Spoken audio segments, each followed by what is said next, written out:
नमस्ते, मेरा नाम ध्रुव है और आप हमें देख रहे हैं। कुछ विषय को लेकर के आज आया हूँ मैं, और तमाम चीज़ें, तमाम बातें आज मैं आपसे करूँगा। और विषय बहुत सारे हैं, लेकिन मैं बारी-बारी से आपको विषय एक-एक विषय के साथ मैं लेकर के आऊँगा और आपसे बात करूँगा, आपसे चर्चा करूँगा उन विषयों को लेकर के जो वास्तव में बड़े गंभीर मुद्दे हैं भारत के। ऐसा ही एक खबर निकल कर के आई अभी हाल ही में। रशिया का जो रशिया वाला जो विवाद था, रशिया वाला विवाद नहीं, रशिया वाला जो हमला था, बहुत सारे लोग भौंचक गए थे इस बात को लेकर के कि बहुत सारे छात्र अपने भारत के भी बहुत सारे छात्र रशिया पढ़ाई करने जाते हैं, बहुत सारे मेडिकल कोर्सेज़ में एमबीबीएस करने जाते हैं।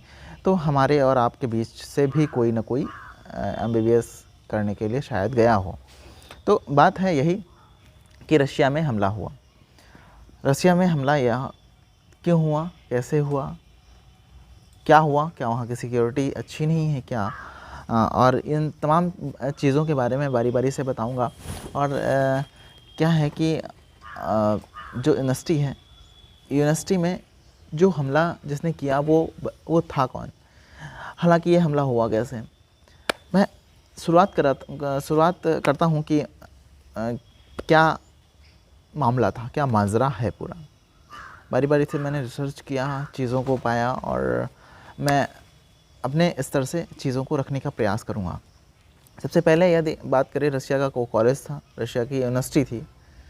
कॉलेज ना कह करके हम यूनिवर्सिटी कहेंगे, क्योंकि यूनिवर्सिटी थी वो। यूनिवर्सिटी का एक कैंपस था, यूनिवर्सिटी का कैंपस था। उस यूनिवर्सिटी का नाम है पर्म स्टेट यूनिवर्सिटी। उसमें मेडिकल कोर्सेज़ भी कराए जाते हैं, मेडिकल कोर्सेज, एमबीबीएस जैसे तमाम कोर्सेज़ भी होते हैं, और तमाम अलग पढ़ाइयाँ भी होती हैं, और तमाम सारी डिग्रियाँ भी हैं।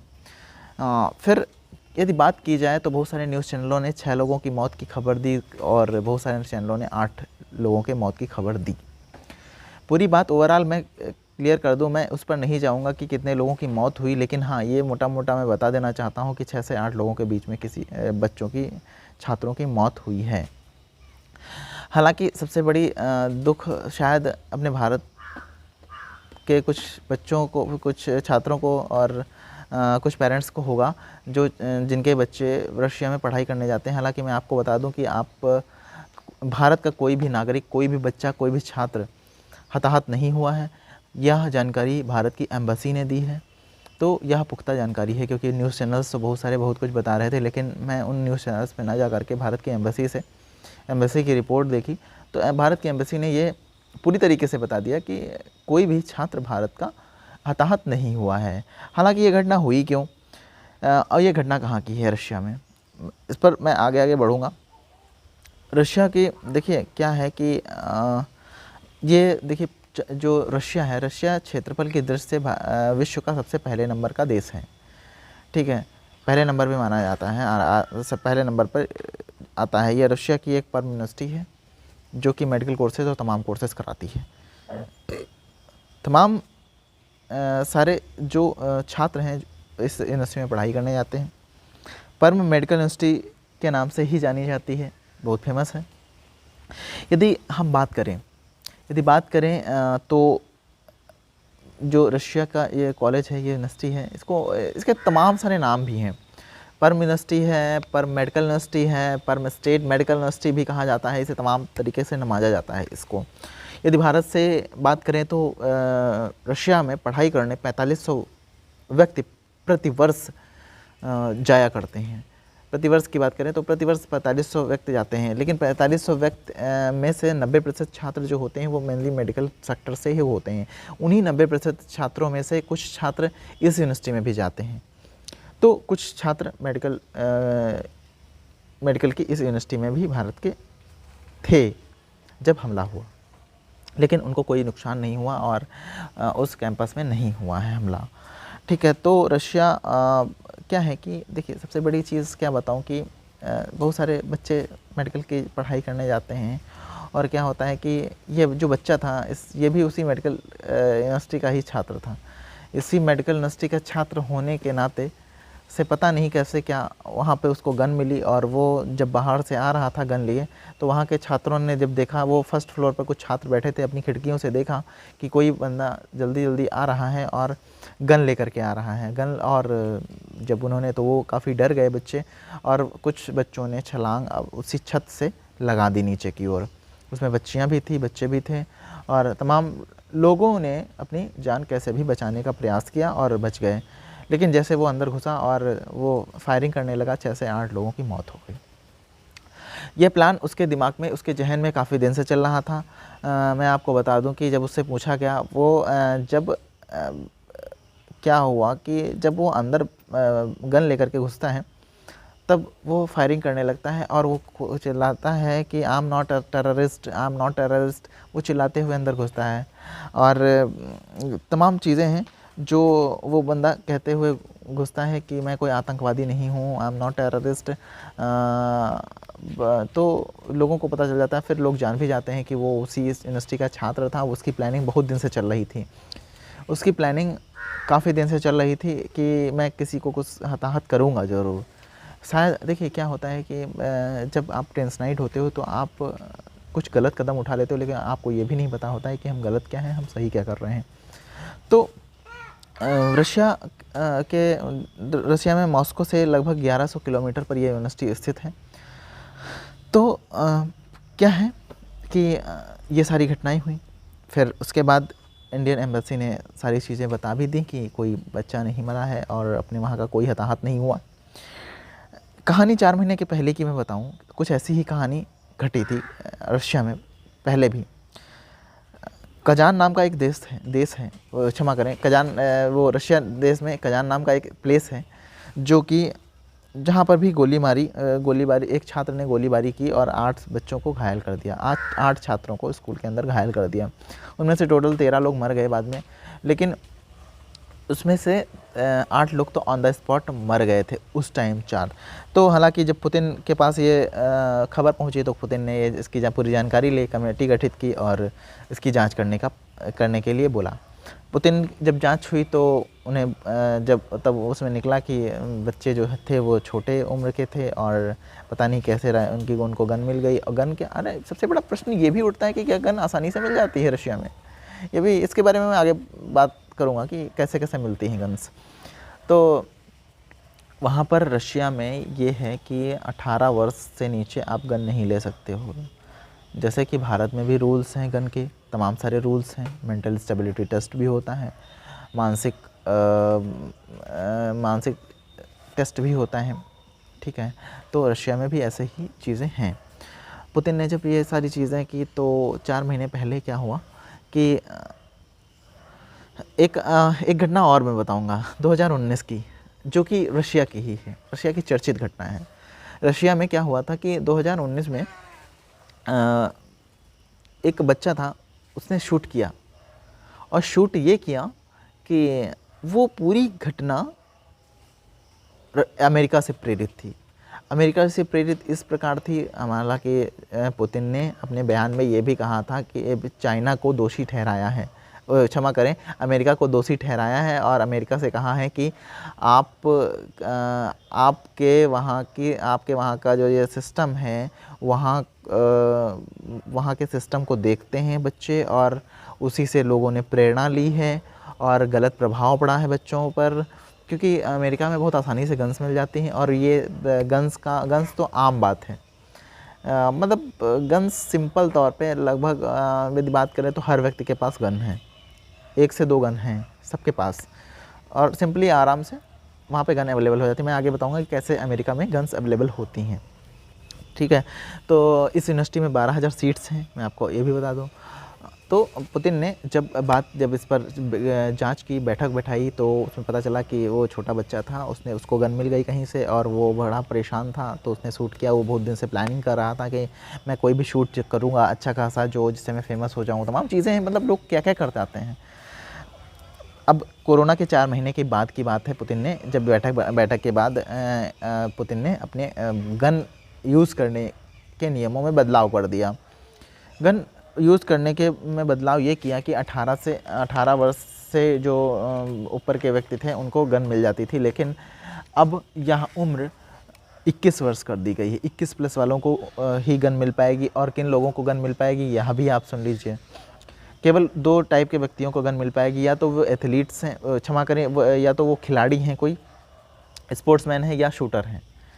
2 टाइप के लोगों को केवल गन अवेलेबल होगी और किसी को गन अवेलेबल नहीं होगी। या दूसरी बात है कि उसकी मेंटल स्टेबिलिटी टेस्ट होगा, और यदि आप मेंटल स्टेबिलिटी टेस्ट में पास होते हो तब जा कर के आपको गन अवेलेबल कराई जाएगी। दूसरी बात, लाइसेंस आपको मिलेगा, फिर आप गन खरीद सकते हो। दूसरी बात है कि भारत में जैसा सिस्टम चलता है वैसे ही रसिया ने भी कर दिया है।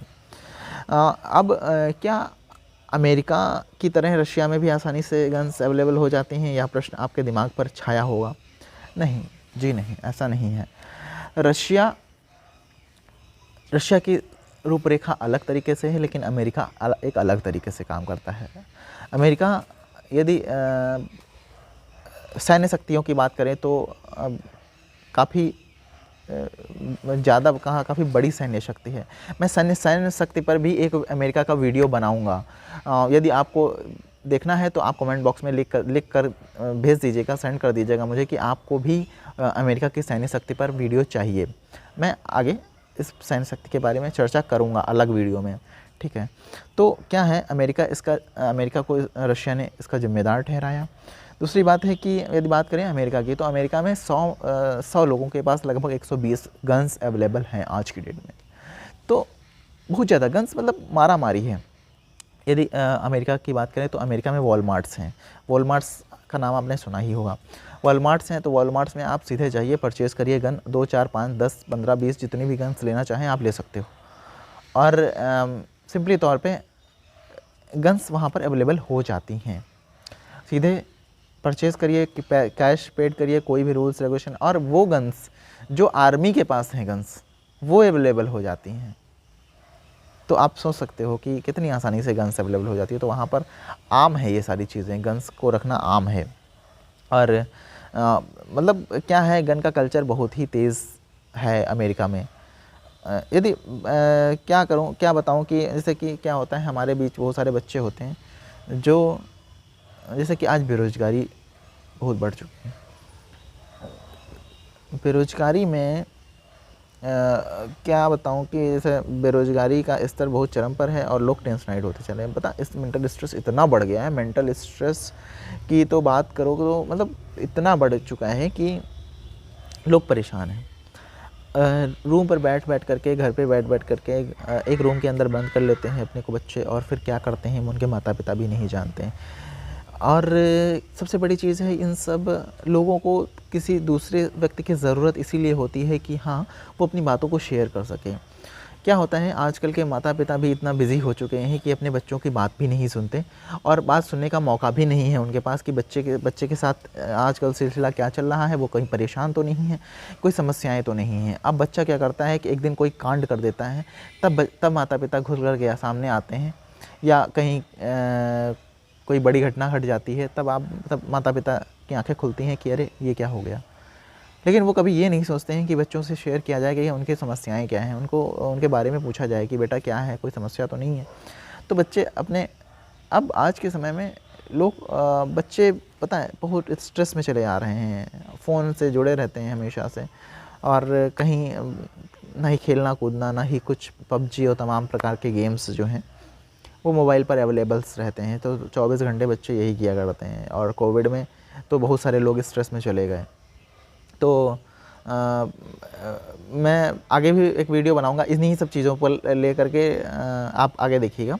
आज मैं इसी टॉपिक को लेकर के कवर करूंगा। तो क्या है कि फिजियोलॉजिकल जो टेस्ट हैं वो बहुत ज़रूरी है। फिजियोलॉजिकल जो टेस्ट है वो हर बच्चे का बहुत ज़रूरी रहता है। दूसरी बात साइकोलॉजिकल टेस्ट भी बच्चे का बहुत ज़रूरी करना है। और यदि कोई भी कॉलेज के लोग या कोई भी कॉलेज से जुड़े लोग या एनजीओ या पेरेंट्स देख रहे हैं इस वीडियो को, तो सबसे पहले मैं आपको बताऊंगा कि बच्चे की मेंटल स्टेबिलिटी का टेस्ट और बच्चे की काउंसलिंग पूरी तरीके से आप कराते रहिए, क्योंकि आपको पता चल जाएगा कि बच्चा कहीं परेशान तो नहीं है। इससे सारी चीज़ें पता चल जाएंगी तो आपको कोई समस्या नहीं आएगी। बच्चे बहुत सारे अंदर बहुत सारे विचार चलते रहते हैं, लेकिन वो शेयर नहीं कर पाते किसी से, तो समस्याएं होती हैं। इसका क्या इलाज है, ये भी बहुत बड़ी चीज़ है। आप इसका इलाज यही है कि बच्चों पर जो प्रेशर पड़ रहा है, जो बहुत सारी समस्याओं से घिरे रहते हैं, तो आप यदि काउंसलिंग के बेसिस से उन बच्चों को यदि गुजारोगे तो बहुत सारी चीज़ें रिमूव हो जाएंगी, उनकी समस्याएँ रिमूव हो जाएंगी। यदि आप उनकी समस्याओं को सुनोगे तो कम हो जाएंगी। और मैं अब इस चर्चा को समाप्त करता हूं, और आपको ये वीडियो कैसा लगा, और ऐसी जानकारी यदि आप और भी चाहते हैं तो आप कमेंट बॉक्स में कमेंट करें कि किस टॉपिक पर आपको राय चाहिए, आपको रिसर्च करके मैं आपको वीडियो लेकर के आऊँ। और दूसरी बात क्या है कि हमारे एक चैनल है, जो मेरा खुद का चैनल है, और DRX ध्रुव वर्मा करके है, उस पर मैं एंटरटेनिंग वीडियोस डालता रहता हूं। उस पर भी आप जा कर के उसे सब्सक्राइब कर सकते हैं, लाइक कर सकते हैं, कमेंट भी कर सकते हैं, और उस पर रील्स और तमाम चीज़ें मैं बनाता रहता हूं, और वीडियो डॉक्यूमेंट्री और रेडियो डॉक्यूमेंट्री और शॉर्ट फिल्म्स पर काम उसी पर मैं करता हूं। और खबरी अड्डा और यूपी अड्डा को भी सब्सक्राइब कर रखिए, आप लाइक करिए, क्योंकि 2022 के चुनाव का आगाज़ हो चुका है, और मैं आगे बढ़ूँगा। जैसे जैसे चुनाव नज़दीक आएगा फिर मैं शुरुआत करूंगा अच्छे स्तर से विधानसभा चुनाव को कवरेज करने की, और तमाम जानकारियां आपसे साझा करता रहूंगा।